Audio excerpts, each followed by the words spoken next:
जो आरएसएस, जो इनकी एक गैंग है, वो आरएसएस के लोग अंग्रेजों के संपर्क में ज्यादा थे और उन अंग्रेजों के द्वारा इनके अंदर कीटाणु आए। ये आंदोलन ना किसी पार्टी विशेष का है, ये आंदोलन ना किसी जाति विशेष का है, ना किसी वर्ग विशेष का है।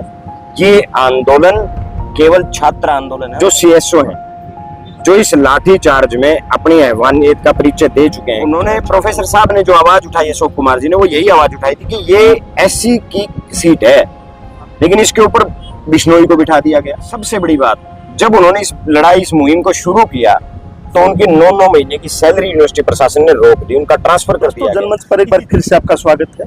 हरियाणा एग्रीकल्चर यूनिवर्सिटी आंदोलन चला हुआ है और ये आंदोलन आज उत्तर भारत का सबसे बड़ा छात्र आंदोलन बन चुका है। क्या विपक्ष, क्या किसान संगठन, क्या मजदूर संगठन, सभी इसमें शामिल है। लेकिन सत्ता में बैठी बीजेपी सरकार लगातार अपने जातीय नेताओं के द्वारा इस आंदोलन को बदनाम करने के लिए यहाँ प्रदर्शन कर रही है।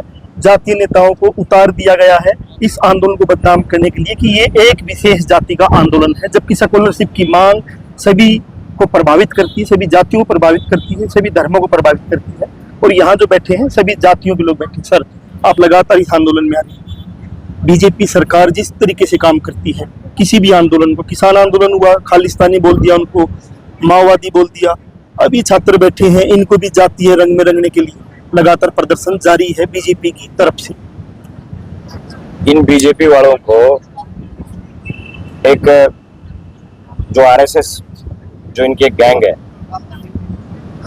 वो आरएसएस के लोग अंग्रेजों के संपर्क में ज्यादा थे और उन अंग्रेजों के द्वारा इनके अंदर कीटाणु आए कि भाई डिवाइड एंड रूल की नीति आप लोग अपनाओ, कामयाब रहोगे। जैसे अंग्रेज करते थे, हमें आपस में बांटने का काम करते थे।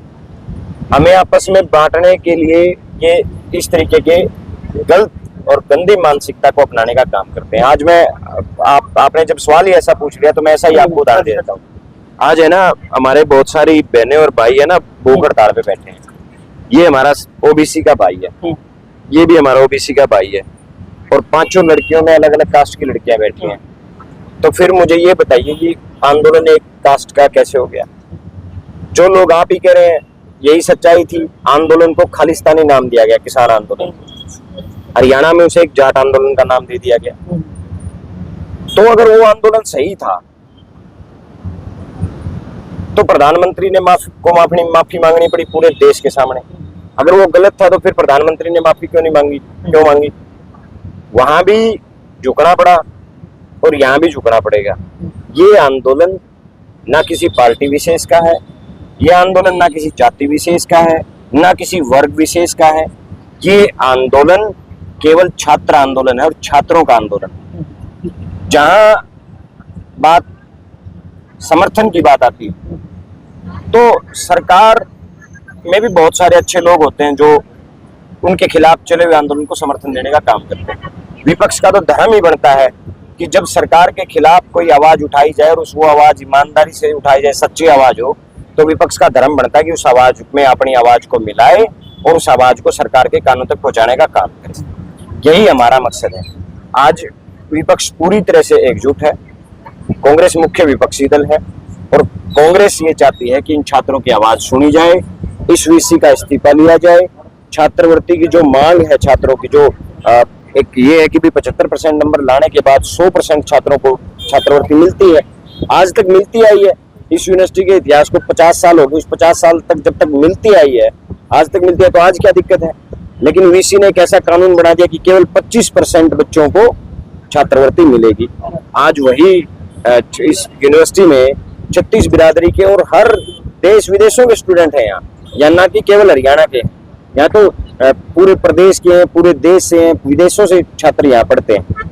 ये अपने आप में गौरव में इतिहास है इस यूनिवर्सिटी का, जिसे इस वीसी ने बर्बाद करने का काम किया है। Sir, security chief in charge Sukhbir Singh Bishnoi है। सुखबीर बिश्नोई एससी की सीट पे लगा हुआ है। इस मुद्दे पे जब डॉक्टर अशोक, जो यहाँ एससी कम्युनिटी के वैज्ञानिक है, मांग उठाई या जाली जो बिल है उन पे साइन करने से मना किया, या पीएचडी के बच्चों को नौकरी मिले, तो उसकी बदली भी कर दी गई। और मैं आपको पूरा बता, जो सीएसओ हैं, जो इस लाठी चार्ज में अपनी हैवानियत का परिचय दे चुके हैं छात्रों के ऊपर, सीएसओ जो है उसकी सबसे पहली जिम्मेवारी ये बनती है कि यूनिवर्सिटी में जितने भी यूनिवर्सिटी कैंपस में बच्चे हैं उनकी बाहरी शरारती तत्वों से रक्षा करनी है। ये जिम्मेवारी सीएसओ की सबसे पहली बनती है। सीएसओ खुद लाठीचार्ज में शामिल हुआ, खुद छात्रों को लाठी मारने का काम किया। जिसकी जिम्मेवारी रक्षा की थी वो भक्षक बन गया। रक्षक जब भक्षक बन जाए, जब गुरु गुंडे बन जाए, तब आप सोच सकते हैं कि इस यूनिवर्सिटी के हालात कैसे हैं। उन्होंने, प्रोफेसर साहब ने जो आवाज उठाई, अशोक कुमार जी ने, वो यही आवाज उठाई थी कि ये एससी की सीट है, लेकिन इसके ऊपर बिश्नोई को बिठा दिया गया।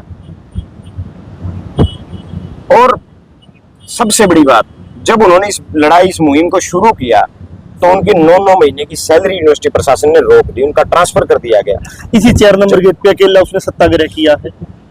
बिल्कुल, इसी गेट के ऊपर बैठ के उन्होंने आंदोलन चलाया।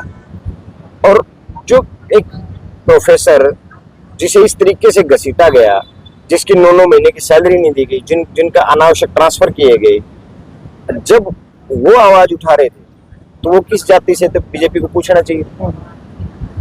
यहाँ आप जितने छात्र बैठे हैं सबसे बात करो, सब अलग अलग जातियों के, अलग अलग धर्म के छात्र यहाँ बैठे हैं।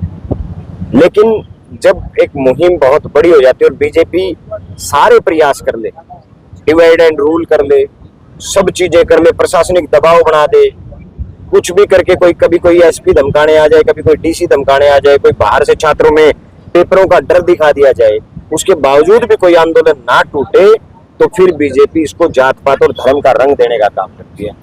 लेकिन ये छात्र आंदोलन है। छात्र आंदोलन में ना जात देखी जाती, ना धर्म देखा जाता। छात्र आंदोलन केवल छात्र आंदोलन होता है जहां छात्र अपने हित की लड़ाई लड़ रहे हैं। बिल्कुल आपने सही कहा, ये उत्तर भारत का सबसे बड़ा छात्र आंदोलन है, जहां छात्रों की जो मांग है वो बड़ी जायज मांगे हैं।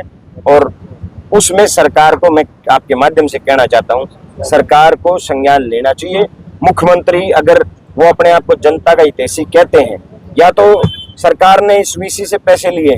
सर मैं यही पूछना चाहता हूँ कि एक विधायक भी अगर कभी बोलता था किसी मुद्दे पे तो सुनी जाती थी। विपक्ष के 5 विधायकों ने विधानसभा में मुद्दा उठाया वीसी के खिलाफ, उसके बाद भी सरकार ने इस पे कार्रवाई करने की बजाय एक्सटेंशन दे दी, इनाम दे दिया। क्या कोई रग दबी हुई सर? रग नहीं दबी हुई, कोई वीडियो ऐसा कुछ हो किसी का? सरकार माल में हिस्सेदारी है, माल में हिस्सेदारी है सरकार के इस वीसी के साथ। तभी तो सरकार, जब 5 विधायकों ने आवाज उठाई तो इस वीसी के खिलाफ तो कार्रवाई होनी चाहिए थी, लेकिन ये इस वीसी को उल्टा सरकार ने एक्सटेंशन दे दी 4 साल के लिए। इसका और हौसले बढ़ गए। जो व्यक्ति आए दिन छात्रों की का शोषण करने का काम कर रहा है, उस वीसी के को एक्सटेंशन देने का मतलब तो ये है कि सरकार की हिस्सेदारी है।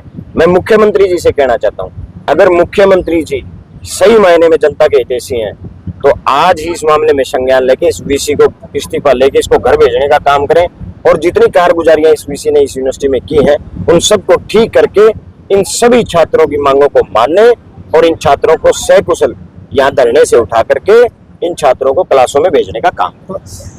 जस्सी पेटवाड़ हमारे साथ है, नारनौल से विधायक है और इस आंदोलन में पहले दिन से सक्रिय है छात्रों की लड़ाई लड़ने में। और जिस तरीके से जातीय रंग बीजेपी के नेताओं के द्वारा दिया जा रहा है तो उसमें हम जरूर बता देते हैं कि यहाँ चंद्र प्रकाश विधायक है, कुमारी शैलजा सांसद है, इसमें शीशपाल केहरवाला विधायक है, नरेश सेलवाल उकलाना से है। वो सभी विधायक यहाँ पे आए हैं और आज राव दान सिंह भी यहाँ पूछ रहे हैं। तो इससे देख सकते हैं कि सभी जातियों के नेता समर्थन देने के लिए लगातार यहाँ आ रहे हैं। और ये जो छात्र बैठे हैं, सेकुलरशिप का मामला कोई जातीय नहीं था, सेकुलरशिप का मामला सीधा सीधा मेरिट के आधार पे था। और मेरिट में जो भी छात्र, चाहे वो एससी का है, बीसी का है, जनरल का आ रहे हैं, सबको मिलनी थी और इसीलिए सभी छात्र बैठे हैं। और जो लाठी प्रोफेसर की लगी थी वो एससी को भी लगी है, बीसी को भी लगी है। और डॉक्टर अशोक ग्रोवर तो ऐसी कम्युनिटी से है जिनको लगातार प्रताड़ित किया गया और जिनको इसी सीएसओ ने बंधक बना के रखा 2 घंटे तक और उसका तबादला कर दिया गया। तो जातीय रंग से जो इस चश्मा पहन के इस आंदोलन को देख रहे हैं उनको अपना चश्मा भी बदलना चाहिए और अपनी आंखों का ऑपरेशन करवा लेना चाहिए। तो सर हमारे साथ जुड़े थे, धन्यवाद सर। आप बहुत बहुत धन्यवाद।